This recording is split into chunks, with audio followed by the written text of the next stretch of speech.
और पूरे प्रदेश वासियों की ओर से मैं आचार्य देवव्रत जी का हृदय से स्वागत करता हूं, अभिनंदन करता हूं। हमारे लिए वास्तव में यह कार्यक्रम भारत की आस्था को बचाने का तो कार्यक्रम है ही, इस धरती माता को उसके वास्तविक स्वरूप में रखने का भी एक अभियान है।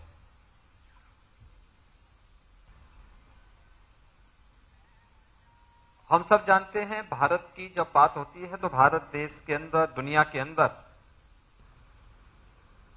एक कृषि प्रधान देश माना जाता रहा है। कृषि प्रधान भारत की अर्थव्यवस्था का आधार भारतीय गोवंश रहा है और भारतीय गोवंश के कारण जो चर्चा यहां पर आचार्य जी अभी अपने उद्बोधन में कर रहे थे, आधुनिक तकनीक के आने के पहले अगर आप भारत के खेती किसानी से जुड़ी हुई पुरातन अध्ययन को देखेंगे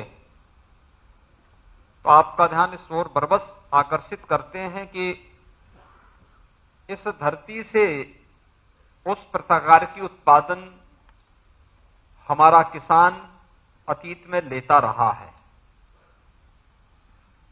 औद्योगिक क्रांति, जब यूरोप के अंदर औद्योगिक क्रांति आई और उसके बाद यह देश जब गुलामी की ओर गया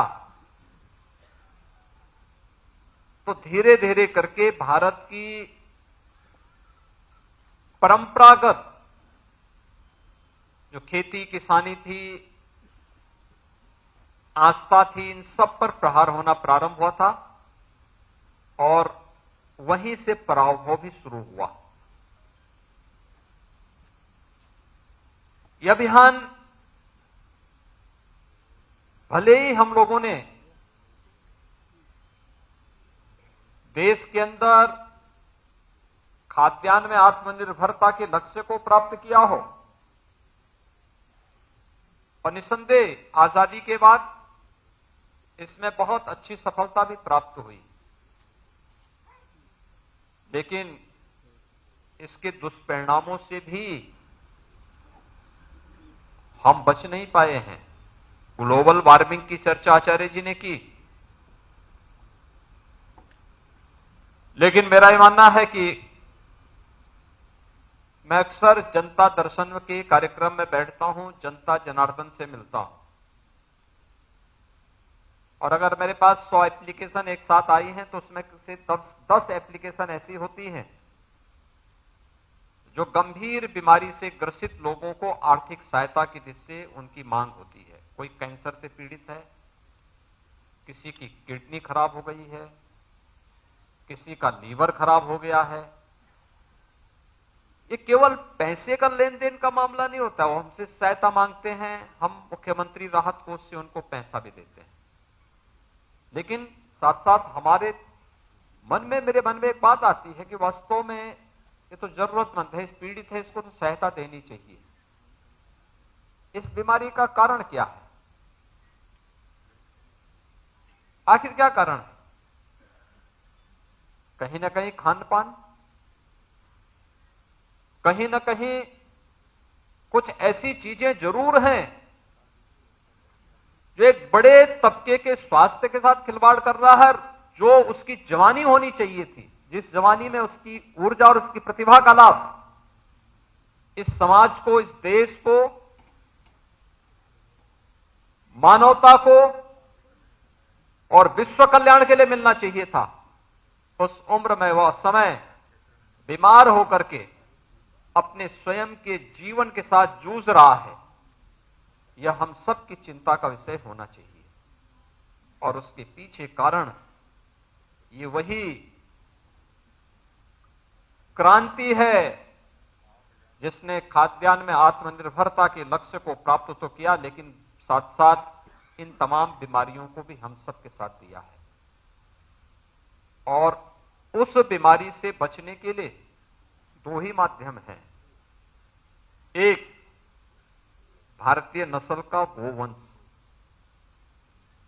इसको बचाना, और दूसरा, गो आधारित खेती के माध्यम से फिर से अपनी धरती माता की उर्वरता को बढ़ा करके उस की जो वास्तविक क्षमता है, उस वास्तविक क्षमता को फिर से प्रदान करते हुए उसे सुरक्षित रखने और उसके संरक्षण में अपना योगदान देना। ये जो नया तरीका आचार्य जी ने आपके सामने अभी अपने उद्बोधन में रखा है, और अभी उनका सानिध्य इसके बाद भी आपको प्राप्त होगा, ये वर्तमान को और भविष्य को बचाने का भी एक अभियान है। और हम आभारी हैं प्रधानमंत्री मोदी जी के कि उन्होंने मिशन मोड पे पूरे देश के अंदर इसे लागू किया है, गो आधारित प्राकृतिक खेती को यूनियन बजट का हिस्सा बनाया है। देश के अंदर स्वयं प्रधानमंत्री जी ने 2021 में वाराणसी से इस कार्यक्रम को पूरे देश के अंदर लागू करने के एक बृहद कार्यक्रम को अपने हाथों में लिया, और आज प्रदेश ने भी इसके साथ ही इस कार्यक्रम के साथ अपने आप को जोड़ा है। हम सब जानते हैं कि यहां पर प्रदेश सरकार ने बुंदेलखंड के 7 जनपदों में 47 विकासखंड और 11,750 हेक्टेयर क्षेत्रफल में 235 क्लस्टर बना करके गौ आधारित प्राकृतिक खेती के लिए बजट के प्रावधान के साथ साथ अनुदान की व्यवस्था भी वहां पर प्रारंभ कर दी है। यह बुंदेलखंड के लिए हमारा कार्यक्रम लागू हो चुका है। 2020 में जब आचार्य जी को कानपुर में प्राकृतिक खेती के ही एक ऐसी कार्यशाला में हम लोगों ने आमंत्रित किया था, तो उस समय हमारे सामने जो लक्ष्य था कि मां गंगा की अविरलता और निर्मलता को बचाए रखने के लिए गंगा के तटवर्ती क्षेत्रों में प्राकृतिक खेती करने, गंगा आधारित गौ आधारित नर्सरी को आगे बढ़ाए और उसको प्रोत्साहन करने, औद्यानिक फसलों को वहां पे आगे बढ़ाने के लिए हम कार्य करेंगे। और गौ आधारित इस खेती के लिए हम लोगों ने प्रदेश के सभी 47 जनपदों को भी, इसके 27 जनपदों को भी इसके लिए चयन किया है, जिस पर प्रदेश सरकार ने लगभग 62,200 हेक्टेयर खेती को इसके लिए चिन्हित किया है और 1244 क्लस्टर इसके लिए हम लोग विकसित कर रहे हैं। National mission on natural farming अंतर्गत भी इसे भी हम प्राकृतिक खेती के साथ जोड़ेंगे। यानी जो नेचुरल फार्मिंग के इस कार्यक्रम के साथ भी हम लोग 23 जनपद के 39 विकासखंड में 23,510 हेक्टेयर में 470 क्लस्टर बना करके इसके प्रोत्साहन को भी हम आगे बढ़ा रहे हैं। यानी मान के चलिए कि लगभग 1 लाख हेक्टेयर खेती में प्राकृतिक खेती के कार्यक्रम को प्रदेश सरकार तेजी के साथ आगे बढ़ाने के कार्यक्रम को जब आगे बढ़ा चुकी है, तो मान के चलिए कि आने वाले समय में इसके लिए सरकार क्या क्या करने जा रही है। और इसके लिए हमने पहले ही कहा है कृषि विभाग को कि हमारे 4 राज्य कृषि विश्वविद्यालय हैं, इन चारों में ये जितनी भी प्राकृतिक खेती होगी इसके सर्टिफिकेशन के लिए अभी से लैब्स की स्थापना की कार्रवाई को युद्ध स्तर पर आगे बढ़ाना। पहले चरण में 4 कृषि विश्वविद्यालयों को, और इसके साथ ही जितने भी 89 कृषि विज्ञान केंद्र हैं, इन कृषि विज्ञान केंद्र में भी फिर हमें इसके सर्टिफिकेशन की कार्रवाई को आगे बढ़ा करके इनके लिए बेहतर मार्केट की व्यवस्था उपलब्ध कराना। हर मंडी में ये पहले से व्यवस्था कर दी है कि प्राकृतिक खेती से जो भी अन्न हो, फल हो, सब्जी हो, ये भी जो भी उत्पन्न हो, इसके लिए एक व्यवस्था आरक्षित की जाए और उनकी बिक्री की विशेष व्यवस्था प्रारंभ की जाए, जिससे हम इन कार्यक्रमों को आगे बढ़ा सकें। भाइयों बहनों, मैं इस बात को इसलिए भी आगे बढ़ाता हूं क्योंकि मेरे लिए आस्था का विषय तो है ही, धरती माता के स्वास्थ्य को संरक्षित करने का विषय भी है। साथ साथ जब मैं नौजवानों को तमाम प्रकार की गंभीर बीमारियों से ग्रसित होते हुए देखता हूं, उस समय में लगता है कि वास्तव में इसकी प्रतिभा और इसकी ऊर्जा का लाभ लेने से हम वंचित रह गए। उसको बचाने की वे मुहिम में है। और इसीलिए मैं जब कुरुक्षेत्र के आचार्य जी के गुरुकुल में स्वयं देखने के लिए गया था, और मैंने वहां देखा है खेती कैसे होती है, पशुपालन, भारतीय नस्ल के गोवंश को कैसे उसकी उन्नत नस्ल में बदला जा सकता है, यह भी मुझे बहुत नजदीक से देखने को मिला।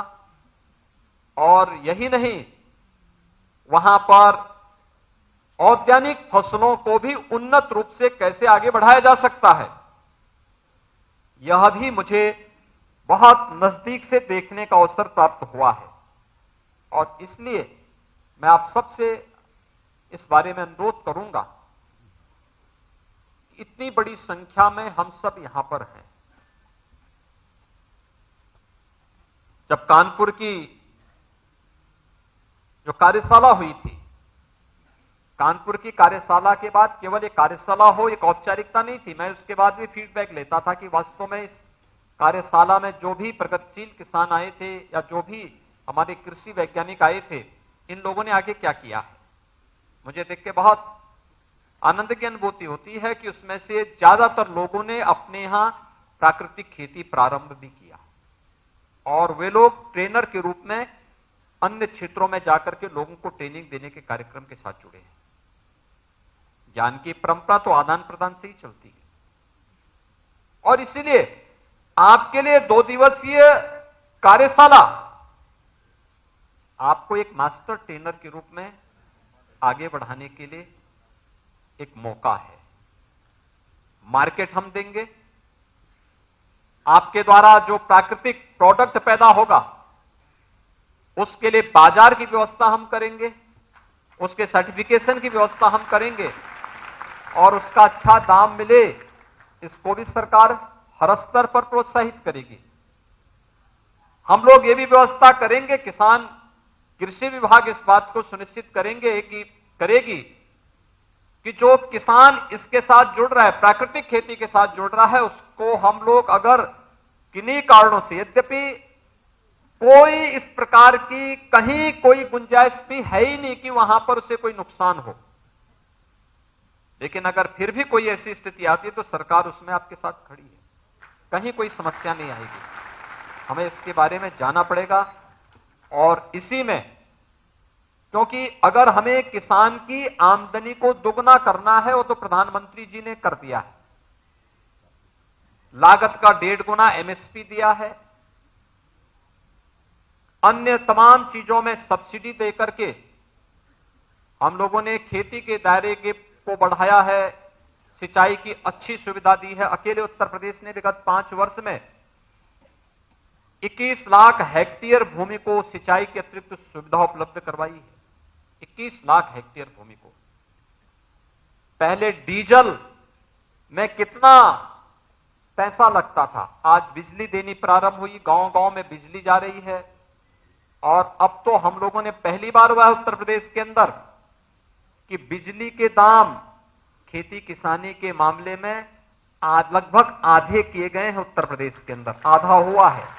और हमारा प्रयास है पीएम कुसुम योजना के अंतर्गत अगले 1 वर्ष में 30,000 सोलर पैनल उपलब्ध करवा करके किसानों को सोलर पैनल उपलब्ध करवा करके उन्हें बिजली की व्यवस्था से भी मुक्त करते हुए सोलर का भी उपयोग करें, आराम से उनको मुफ्त में ही वहां पर उनको पानी भी मिलेगा। तो लागत तो इससे कम हो ही रही है, लेकिन अगर फर्टिलाइजर, केमिकल और पेस्टिसाइड इससे मुक्ति मिलेगी तो जो आचार्य जी कह रहे थे कि 15,000 पर एकड़ में अभी खर्चा आता है पेस्टिसाइड, केमिकल और फर्टिलाइजर का, वह 1,000 में सीमित हो जाएगा। तो 14,000 का लाभ तो सीधे सीधे यही हो जाएगा। तो वह दुगना नहीं, वह तो 3 गुने 4 गुने तक आपका लाभ स्वयं ही पहुंच जाएगा। दूसरा, प्रोडक्ट देखने लायक भी होगा। ये चीजें देखने लायक होती हैं और मुझे लगता है उसका ज्ञान करना, उसका अनुभव लेना, उसके साथ जुड़ना, ये तो धरती माता के प्रति भी और प्रकृति और पर्यावरण के प्रति भी एक जागरूक नागरिक के रूप में हम सबके दायित्व को प्रदर्शित करने का एक माध्यम होगा। तो यह एक अभियान है आस्था के सम्मान का भी और धरती माता के प्रति हमारे कर्तव्यों के निर्वहन का भी एक माध्यम बनेगा। मैं आज के इस अवसर पर आचार्य जी का एक बार फिर से हृदय से अभिनंदन करता हूं। आज की इस कार्यशाला के साथ जुड़े हुए आप सभी उपस्थित भाइयों बहनों को मैं इस आधार पर आपका सबका भी अभिनंदन करता हूं कि आपने इसमें रुचि ली। इसमें बहुत सारे तो हमारे ऐसे इस क्षेत्र में कार्य करने वाले जो शोधार्थी हैं, कृषि वैज्ञानिक हैं या प्रगतिशील किसान हैं कि जो पिछले 2-3 वर्ष से लगातार इस कार्यक्रम के साथ जुड़े हैं, उन्होंने अच्छा किया है, अच्छा काम कर रहे हैं। उनका हम उपयोग भी करते हैं, उनको कई जगह भेजते भी हैं कि भाई आप जाइए उन जनपदों में एक कार्यशाला लगाइए, लोग वहां पे कुछ प्रशिक्षण लोग लेंगे, अच्छा कार्य होगा और हमें इसके साथ जुड़ना होगा। तो लागत स्वतः ही कम होगी, उत्पादन अच्छा होगा और जो प्रोडक्ट आप देंगे वह देखने लायक भी होगा, अच्छा स्वाद भी होगा।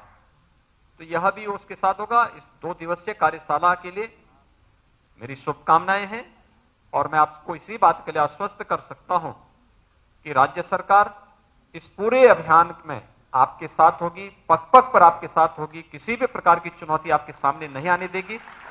मैं कृषि विभाग को इसमें रुचि लेने के लिए, कृषि वैज्ञानिकों को इसके साथ रुचि लेने के लिए और प्रगतिशील किसानों के साथ साथ आम जन को भी इसमें रुचि लेने के लिए मैं हृदय से साधुवाद देता हूं और विश्वास व्यक्त करता हूं कि हम इसे सफलता की नई ऊंचाइयों तक पहुंचाएंगे। धन्यवाद। जय हिंद। बहुत बहुत धन्यवाद माननीय, आपके प्रेरणादायी सारगर्भित बहुमूल्य उद्बोधन के लिए। और अब बारी है स्मृति चिन्ह प्रदान करने की।